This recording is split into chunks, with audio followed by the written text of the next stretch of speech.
उत्तर प्रदेश विधानसभा चुनाव से पहले समाजवादी पार्टी ने ब्राह्मण वोटरों को लुभाने की रणनीति तैयार कर ली है। बुधवार को पार्टी दफ्तर में सपा ने ब्राह्मण समुदाय की विशेष बैठक बुलाई गई, जिसमें इस रणनीति को लेकर मंथन किया गया। बैठक में आने वाली 5 अगस्त को जनेश्वर मिश्र जयंती को लेकर तैयारियों पर चर्चा हुई। समाजवादी पार्टी जनेश्वर मिश्र की जयंती के मौके को ब्राह्मणों के शक्ति प्रदर्शन को दिखाने की तैयारी कर रही है। अब तक का सबसे बड़ा ब्राह्मण वर्ग का कार्यक्रम करके समाजवादी पार्टी बीजेपी के किले में सेंध लगाने की तैयारी कर चुकी है। यूपी की राजनीति में 2027 विधानसभा चुनाव की आहट के साथ ही जातीय और सामाजिक समीकरणों की नई बिसात बिछनी शुरू हो गई है। समाजवादी पार्टी अब अपने पारंपरिक मुस्लिम यादव MY समीकरण से आगे बढ़ते हुए ब्राह्मण समाज को साधने की रणनीति पर तेजी से काम कर रही है। इसी क्रम में 17 जून यानी बुधवार को लखनऊ स्थित सपा मुख्यालय में ब्राह्मण समाज के प्रमुख नेताओं, विधायकों, पूर्व विधायकों, सांसदों और पूर्व सांसदों की बड़ी बैठक आयोजित हुई।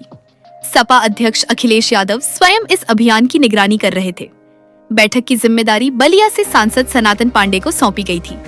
इस बैठक में नेता प्रतिपक्ष माता प्रसाद पांडे, विधायक अमिताभ वाजपेयी, विनय तिवारी, बैजनाथ दुबे, संतोष पांडे, पूजा शुक्ला और पूर्व विधायक आशुतोष उपाध्याय सहित कई नेताओं को अलग अलग जिम्मेदारियां दी गई हैं।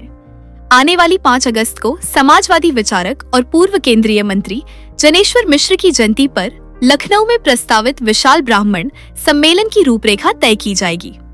जनेश्वर मिश्र की जयंती को पार्टी केवल श्रद्धांजलि कार्यक्रम नहीं, बल्कि ब्राह्मण समाज को राजनीतिक संदेश देने वाले मंच के रूप में देख रही है। इसके लिए टोली बनाकर ब्राह्मणों को जोड़ने की मुहिम चलाई जाएगी और भारी संख्या में लखनऊ में ब्राह्मणों का जुटान होगा। सपा नेताओं का मानना है कि 2027 के चुनाव से पहले ब्राह्मण समाज के बीच संगठनात्मक और वैचारिक संवाद बढ़ाने का यह सबसे बड़ा प्रयास है। बैठक में निर्णय लिया गया कि अब जिला और मंडल स्तर पर जनेश्वर मिश्रा की बड़े स्तर पर जयंती मनाने के लिए बैठक की जाएगी। अलग अलग जिलों में अलग अलग नेताओं की ड्यूटी लगाई जाएगी। नेताओं जल्दी पार्टी कार्यालय से जिम्मेदारी तय कर दी जाएगी। इस बैठक में योगी सरकार प्रदेश में हो रहे एनकाउंटर को लेकर भी चर्चा की गई और सभी जिला इकाइयों से जातिवार एनकाउंटर की सूची मांगी गई है। शंकराचार्य विवाद, बटुकों के साथ मारपीट, राम मंदिर चढ़ावा चोरी, ब्राह्मणों का एनकाउंटर, भारतीयों में जातिवाद जैसे मुद्दों पर भी चर्चा हुई। इन मुद्दों को सपा से जुड़े ब्राह्मण नेता ब्राह्मणों के बीच लेकर जाएंगे और समझाएंगे कि सपा सरकार आएगी तो ब्राह्मणों का विशेष ध्यान रखेगी।